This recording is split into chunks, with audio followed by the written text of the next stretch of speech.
আরজিকরের ঘটনা কেবল পশ্চিম বাংলা নয়, গোটা ভারতবর্ষে আলোড়ন ফেলেছিল। একযোগে প্রতিবাদ জানিয়েছিল বিভিন্ন ধর্ম, পেশা, বর্ণ, সম্প্রদায়ের মানুষ। তীব্র ধিক্কার জানিয়েছিল এই নৃশংস বর্বরচিত ঘটনাকে। পথে নেমেছিল সুশীল সমাজ, নাগরিক সমাজ, কবি, সাহিত্যিক, শিল্পী, গীতিকার, সুরকার, সমস্ত মানুষ পথে নেমেছিল একযোগে। তীব্র প্রতিবাদের ঝড় উঠেছিল বিভিন্ন মহল থেকে। ক্ষমতায় তৃণমূল কংগ্রেস। প্রশ্ন তুলেছিল বিরোধী রাজনৈতিক দলগুলো। পশ্চিমবাংলার কংগ্রেস, বিজেপি, সিপিএম একযোগে আঙুল তুলেছিল শাসক দলের দিকে। 8 থেকে 80 সবাই প্রতিবাদ জানিয়েছিল, সবাই রাস্তায় নেমেছিল এই আরজিকরের ঘটনাকে সামনে রেখে।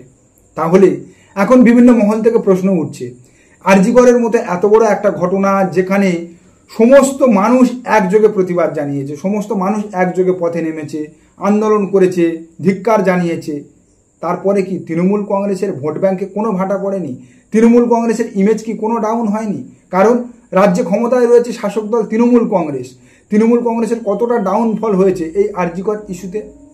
কতটা তৃণমূল কংগ্রেসের ভোট ব্যাংকে ভাটা পড়বে এই আরজিকর ইস্যুতে? সেটাই তুলে ধরবো আজকের এই বিশেষ প্রতিবেদনে।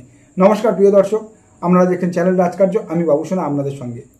আরজিকর ইস্যু যখন ঘটছে তখন রাজ্যে শাসন ক্ষমতায় যেহেতু তৃণমূল কংগ্রেস আছে, সেহেতু বিরোধী রাজনৈতিক দলগুলো তো অবশ্যই শাসক দলের দিকে আঙুল তুলবে, কারণ এটা রাজনীতির একটা ধর্ম। কিন্তু এই আরজিকর ইস্যুতে কেবল বিরোধী রাজনৈতিক দল নয়, নাগরিক সমাজ, সাধারণ মানুষও আঙুল তুলেছিল। আমরা দেখেছিলাম এই আরজিকর ইস্যুতে যখন আন্দোলন প্রথম শুরু হয়েছিল, সেই 14 তারিখ রাতে সমস্ত রাজনৈতিক দলের মানুষ রাস্তায় নেমেছিল, সমস্ত জাতি, বর্ণ, ধর্ম, সম্প্রদায়ের মানুষ রাস্তায় নেমেছিল, তারা প্রতিবাদ জানিয়েছিল। সেখানে কোনো দলমত ছিল না, কোনো রাজনৈতিক রং ছিল না। সেই ঘটনা দেখার পর কিন্তু রাজ্যের শাসক দলও একটু ভীত সন্ত্রস্ত হয়েছিল। তৃণমূল কংগ্রেস সুপ্রিমো মমতা বন্দ্যোপাধ্যায়ও কিছুটা ভয় পেয়ে গেছিল এই আন্দোলন দেখে, কারণ এই আন্দোলন মমতা বন্দ্যোপাধ্যায়ের চেনা সিলেবাসের বাইরের আন্দোলন। মমতা বন্দ্যোপাধ্যায়ের সামনে কোনো রাজনৈতিক আন্দোলন, রাজনৈতিক ইস্যু একদম জলভাত, কারণ মমতা বন্দ্যোপাধ্যায়ের মতো একজন পোরখা, অভিজ্ঞ, আন্দোলন থেকে উঠে আসা রাজনীতিবিদের কাছে একটা রাজনৈতিক দলের আন্দোলন কিভাবে তুড়ি মেরে ঠান্ডা করতে হয় তা খুব জানা।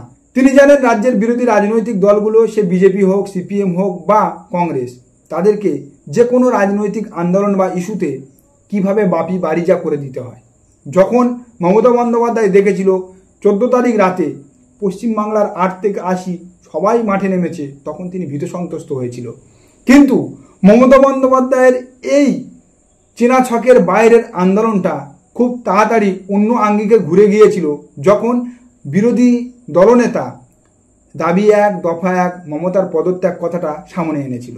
অর্থাৎ যখন নাগরিক সমাজ বা সাধারণ মানুষের আন্দোলনে রাজনৈতিক রং চড়িয়ে দিয়েছিল বিরোধী রাজনৈতিক দলগুলো, তখন কিন্তু মমতা বন্দ্যোপাধ্যায় বুঝে গিয়েছিল এ আন্দোলন আর বেশি দিন চলবে না। কারণ বিরোধী দলনেতার এই স্লোগানটা কেবল বিজেপি ব্যবহার করেনি, বিভিন্ন গজিয়ে ওঠা নতুন সংগঠন এই স্লোগানকে হাতিয়ার করে রাস্তায় নামছিল। তখন গোটা পশ্চিমবঙ্গের যে মানুষরা 14 তারিখ রাতে রাস্তায় নেমেছিল, তারাও কিন্তু একটু পিছু হতে শুরু করেছিল। তারা বুঝে গিয়েছিল বিরোধী রাজনৈতিক দলগুলো এই আন্দোলন থেকে তাদের ফায়দা তোলার চেষ্টা করছে। আর ঠিক এমতো অবস্থায় একেবারে মমতা বন্দ্যোপাধ্যায়ের কোর্টে বল ঠেলে দিয়েছিল বকলম বিজেপির ছাত্র সমাজের মুখোশে ডাকা নবান্ন অভিযান। পরের দিন আমরা দেখলাম বিজেপি বাংলা বন্ধ রাখলো, যেটা তারা সফল করতে পারলো না। অর্থাৎ বিজেপি এই আন্দোলন থেকে বেশ অনেকটা ব্যাকফুটে সরে গেল। আর ঠিক এরপরে এই আন্দোলনটাকে হাতে তুলে নিল বামপন্থী সংগঠনগুলো। আমরা দেখলাম যে জুনিয়র ডাক্তাররা আন্দোলনে বসেছিল আরজিকর ইস্যুকে সামনে রেখে, তাদের প্রত্যেকের একটা করে রাজনৈতিক ব্যাকগ্রাউন্ড আছে। কেউ ডিওসি থেকে উঠে আসা, কেউ ডিওয়াইএফআই থেকে উঠে আসা, কেউ এসএফআই থেকে উঠে আসা। সুতরাং পশ্চিমবাংলার মানুষের কাছে একেবারে ক্লিয়ার হয়ে গিয়েছিল যে এই আরজিকর ইস্যুটাকে সাধারণ মানুষের থেকে রাজনৈতিক দল তাদের হাতে নিয়ে রাজনৈতিক ফায়দা তোলার চেষ্টা করছে।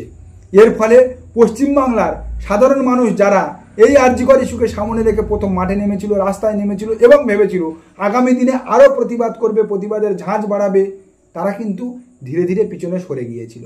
এখন প্রশ্ন যেটা দাঁড়াচ্ছে যে এই আরজিকর ইস্যুতে তো লক্ষ লক্ষ মানুষ রাস্তায় নেমেছিল আন্দোলনে, প্রতিবাদে, বিভিন্ন কর্মসূচিতে, তাহলে নিশ্চয়ই তারা শাসক দলের বিপক্ষে বা শাসক দলের বিরুদ্ধে রাস্তায় নেমেছিল।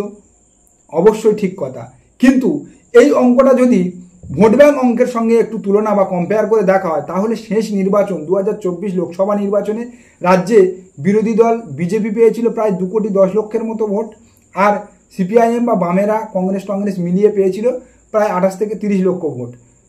তো এই দুটো অঙ্ককে যদি এক জায়গায় করা হয়, আলটিমেট দাঁড়াচ্ছে 2,40,00,000 ভোট।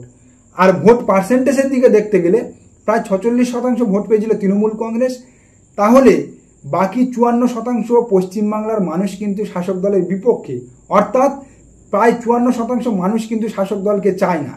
সেই জায়গা থেকে দেখতে গেলে যদি এই টোটাল যে রাজ্যিকর আন্দোলনে 25 থেকে 30 লক্ষ যদি মানুষ মাঠে নামে, আমি ধরে নিলাম তর্কের খাতিরে 1/2 কোটি মানুষ রাস্তায় নেমেছিল, এর বেশি তো নিশ্চয়ই নয়, তাহলে সেই 1/2 কোটি মানুষের অঙ্ককে দিয়ে শাসক দলের ক্ষতির সম্ভাবনা বা আগামী দিনে ভোট ব্যাংক ড্যামেজের সম্ভাবনা দেখা যাচ্ছে না।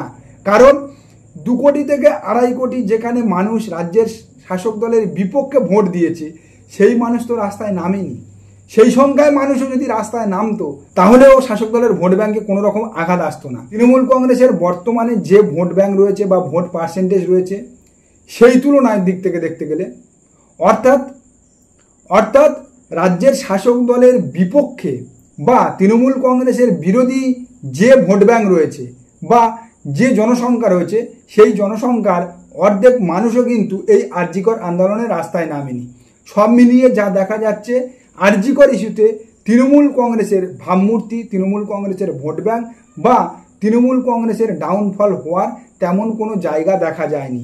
আলটিমেট আরজিকর ইস্যুতে মমতা বন্দ্যোপাধ্যায় শেষ পর্যন্ত মাঠে নেমে যে ড্যামেজ কন্ট্রোলটা করে দিল, তাতে যে সামান্যটুকু ক্ষতি হওয়ার সম্ভাবনা দেখা দিয়েছিল, তা কিন্তু ধীরে ধীরে মেকআপ হয়ে গিয়েছিল। বর্তমানে এই আরজিকর ইস্যু আস্তে আস্তে স্তীমিত হচ্ছে। আরজিকর ইস্যুতে সুপ্রিম কোর্টে বিচার চলছে, সিবিআই তদন্ত করছে। সিবিআই রাজ্য পুলিশের তদন্তের বাইরে তেমন নতুন কোনো মোড় তুলে আনতে পারেনি, বা অন্তত এখনো পর্যন্ত সিবিআই এটা বলতে পারেনি রাজ্য সরকার বা রাজ্য সরকারের আমলারা এর সঙ্গে জড়িত, সঞ্জয় রায় ছাড়া আর দ্বিতীয় কোনো অ্যাকুইস্ট জড়িত। অর্থাৎ রাজ্য পুলিশ যেটুকু আগিয়েছিল তার বাইরে তারা বেরোতে পারেনি, বা এটা প্রমাণ করতে পারেনি রাজ্য সরকার, শাসক দল বা রাজ্য প্রশাসন এই ঘটনার সঙ্গে যুক্ত। অর্থাৎ সব মিলিয়ে যা দেখা যাচ্ছে, আরজিকর ইস্যুতে তৃণমূল কংগ্রেসের ভাবমূর্তি ইমেজে কোনো রকম ভাটা পড়ার কোনো সম্ভাবনা দেখা যাচ্ছে না এই মুহূর্তে। তবে এটা নিয়ে অনেক তর্ক বিতর্ক থাকতে পারে, অনেক মতামত থাকতে পারে, অনেকে অনেক দ্বিমত পোষণ করতে পারে। তবে সেই বিষয়টা পরিষ্কার হতে গেলে অবশ্যই আমাদের অপেক্ষা করতে হবে 2026 নির্বাচনের জন্য। 2026-এর নির্বাচনে দেখা যাবে তৃণমূল কংগ্রেসের ভোট ব্যাংক কতটা ভাটা পড়েছে, তৃণমূল কংগ্রেসের ইমেজ কতটা ডাউন পড়েছে। কারণ প্রত্যেকটা গণতান্ত্রিক আন্দোলন বা প্রত্যেকটা গণতান্ত্রিক অভ্যুত্থানের এফেক্টটা তো অবশ্যই নির্বাচনী ফলাফলে পড়ে। দিন শেষে আমরা সমস্ত কিছুর কিন্তু হিসাব হয় নির্বাচনী অঙ্ক দিয়ে, অর্থাৎ ভোট সমীকরণ দিয়ে। তো 2026-এর নির্বাচনে দেখা যাবে এই আরজিকর ইস্যুতে তৃণমূল কংগ্রেসের কতটা ভোট কমলো, কতটা ভোট শেয়ার কমে দাঁড়ালো, বা কতটা সমর্থন তৃণমূল কংগ্রেসের থেকে সরে গেল। নমস্কার, সবাই ভালো থাকবেন। দেখা হচ্ছে আগামী কোনো প্রতিবেদনে।